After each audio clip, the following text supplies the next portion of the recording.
Europe 1, 7h14, Thomas Soto. Attention Julie, choc culturel, puisque c'est l'édito éco avec Nicolas Barré, directeur de la rédaction des Échos. Bonjour Nicolas. Bonjour Thomas. Nicolas qui nous parle donc de Snapchat. Snapchat entre en bourse. Alors c'est une application qui a été lancée il y a à peine 5 ans et qui est valorisée une vingtaine de milliards de dollars, alors que Snapchat n'a jamais fait $1 de bénéfice. Mais c'est un phénomène Snapchat. C'est l'application culte de ceux qu'on appelle les millennials, c'est-à-dire ceux qui sont nés autour de l'an 2000.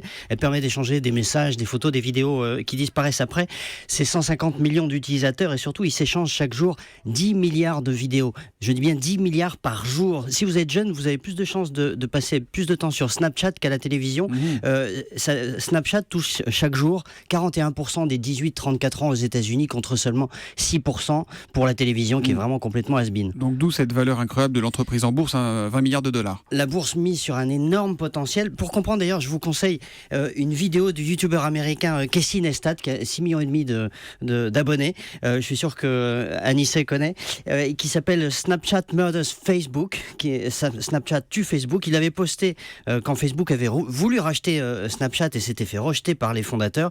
Et on voit bien à travers cette vidéo à quel point c'est vraiment identitaire pour toute une génération, alors que Facebook fait vieux. Et le défi maintenant pour Snapchat, ça va être de transformer cette audience en dollars, exactement comme Facebook a réussi à le faire avec la publicité. Sauf que là, Snapchat a encore du mal. Oui, d'ailleurs, les investisseurs se méfient un peu. Il faut dire, les deux fondateurs, Bobby Murphy et Ivan Spiegel, ont 26 et 28 ans.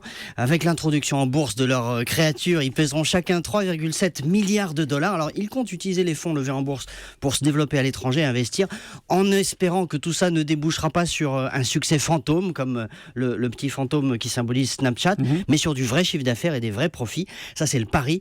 Mais il y a là vraiment un phénomène à suivre si on ne veut pas passer à côté de toute une génération de consommateurs. Voilà, c'était trop tentant pendant que vous nous parliez. On vous a pris en photo, on vous a mis sur Snapchat, et donc c'est à voir sur Twitter avec le hashtag un matin Nicolas Barré.